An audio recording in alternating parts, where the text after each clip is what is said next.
Hey, it's Jess. Welcome back. I have been a reader almost all of my life, but I've only recently started making videos and uploading them to social media about the books that I've read. And I've been logging books on Goodreads since 2020. So I wanted to start making videos going back and reviewing and talking about those books that I've read in the past.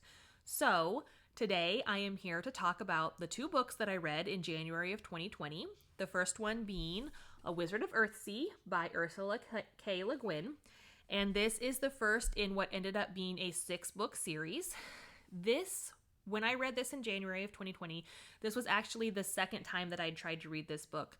The first time had been about 2 years previously, and I got a little bit into it. I don't know, it just didn't capture my attention. I couldn't really get through it, but my best friend loves these books. And so I wanted to give it another try. And I ended up giving Wizard of Earthsea 4 stars. So I really enjoyed it. I will say, even though I enjoyed it, I read this 4 years ago and I haven't read any of the other books. The next two are on my TBR list, and hopefully this year I'll get to them, but I haven't read them. So this book, Wizard of Earthsea, is about Ged, who is the greatest sorcerer in all of Earthsea, but this was actually kind of his origin story from when he used to be called Sparrowhawk, and it's the beginning of his journey and how he grew and how his schooling happened, and it tells you a lot about the world, because as with any fantasy, there's a lot of world you have to learn, there's a lot of magic systems you have to learn, you just got to learn a lot about everything. And that's what A Wizard of Earthsea is about. It's getting us started into all of that. Maybe that's why I didn't like it quite as much the first time I tried to read it. I found it very wordy, and sometimes fantasy books, when they're first in a series, just give you so much information that I tend to get overwhelmed, and it makes me not really want to keep reading it.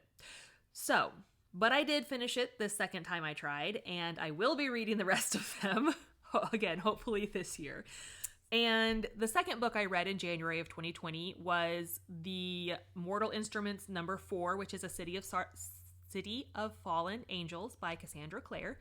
This was a reread for me. I read all 6 of these books, I believe back in 2014 or 2015. And with number 4, it is where the first 3 books kind of were a trilogy, and then Cassandra Clare wrote 3 more books, so there's 6 total for the Mortal Instruments, but it's kind of the beginning of a second part of a trilogy. And it still follows our main characters. Clary, she's back in New York, Jace is there, Simon is there, and they're all growing and learning and trying to figure out the world and how their lives are going to be after the big Shadowhunter War that happened in the first trilogy of this book. And so they're just living life. I don't want to talk too much about it because it's kind of in the middle. It's hard for me to talk about books that are in the middle of a series because I don't want to give things away for those who haven't read the other books in the series. But I really liked this one. I like the Mortal Instruments series. I haven't read them in a few years, but I don't know. They're fun. They're YA.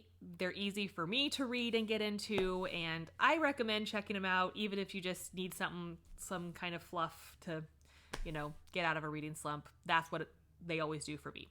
So anyway, have you read A Wizard of Earthsea or City of Fallen Angels? Let me know. What did you think?